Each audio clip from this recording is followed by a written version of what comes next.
একাদশ শ্রেণীর ছাত্রীকে গণধর্ষণের অভিযোগ। ঘটনাস্থল উত্তর 24 পরগনার দেগঙ্গা। অভিযোগ, বৃহস্পতিবার রাতে তাকে রাস্তার ধারে ঝোপের মধ্যে নিয়ে গিয়ে ধর্ষণ করে দুই অজ্ঞাত পরিচয় দুষ্কৃতী। এরপর অচৈতন্য অবস্থায় ছাত্রীটিকে পড়ে থাকতে দেখেন স্থানীয় বাসিন্দারা। খবর দেওয়া হয় তার বাড়িতে। শুক্রবার সকালে দেগঙ্গা থানায় অভিযোগ দায়ের করে নির্যাতিতার পরিবার। এদিনই দেগঙ্গা প্রাথমিক স্বাস্থ্যকেন্দ্রে ছাত্রীর স্বাস্থ্য পরীক্ষা করা হয়। তবে এখনো পর্যন্ত কাউকে গ্রেফতার করতে পারেনি পুলিশ। গত শনিবার কার্যকরী কমিটি বৈঠকে সিদ্ধান্ত হয়েছিল এই মৌসুমের জন্য দল নিতে চলেছে মোহামেডান স্পোর্টিং। সোমবার খানিকটা নরম হন মোহামেডান কর্তারা। সিদ্ধান্ত হয় আই লিগ দ্বিতীয় ডিভিশন ও ডুরান্ড কাপ খেলতে যাবে না দল। বাকি টুর্নামেন্ট খেলবে ক্লাবের বয়সভিত্তিক দল। এই মৌসুমের জন্য সিনিয়র দল আর খেলবে না, কারণ আর্থিক সমস্যা। তবে গত 96 ঘন্টায় দফায় দফায় বৈঠক ও নতুন সচিব মঈন বিন মাকসুদের নতুন ভাবনাতে বদলে গেল সার্বিক সিদ্ধান্ত।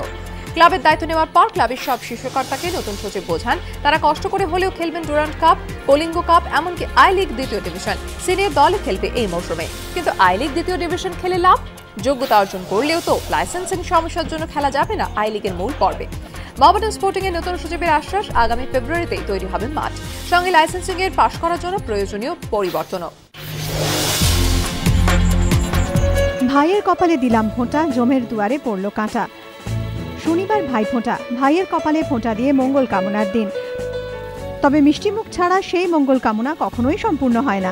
তাই পাড়ায় পাড়ায় মিষ্টির দোকানগুলিতে এখন থেকেই লম্বা লাইন। অনেক সময় দীর্ঘক্ষণ লাইনে দাঁড়িয়েও পছন্দের মিষ্টি না নিয়েই ফিরতে হয় দিদি বা বোনেদের। তাই ভাইফোঁটায় ক্রেতাদের হাতে পছন্দের মিষ্টি তুলে দিতে অভিনব ব্যবস্থা করেছে রিষড়ার এক অভিজাত মিষ্টির দোকান। রেলের রিজার্ভেশন স্লিপের মতো দেওয়া হচ্ছে মিষ্টির বুকিং স্লিপ। ছক্কাটা কাগজে হরেক রকম মিষ্টির নাম। শতাব্দী প্রাচীন হারিয়ে যাওয়া মিষ্টি থেকে হালের ফিউশন মিষ্টি সবই রয়েছে তালিকায়। এইভাবেই চলছে মিষ্টি বুকিং।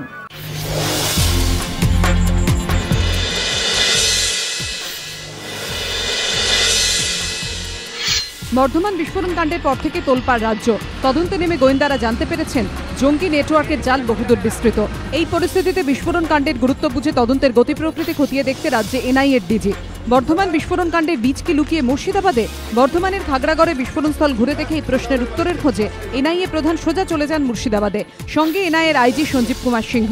মুর্শিদাবাদে গিয়ে প্রথমে পুলিশ সুপার সি সুধাকরের সঙ্গে আলোচনা করেন এনআইএর ডিজি। তারপর বেলডাঙ্গার বড়ুয়ায় শাকিল গাজীর ডেরায় পৌঁছন তদন্তকারীরা। বেলডাঙ্গায় শাকিল গাজীর পোশাকের দোকানে ঘুরে শাকিলের পোশাক তৈরির কারখানাতেও যান এনআইএর ডিজি। পরে কলকাতা ফেরার পথে বিএসএফ এর ডিআইজির সঙ্গেও আলোচনা করেন তিনি।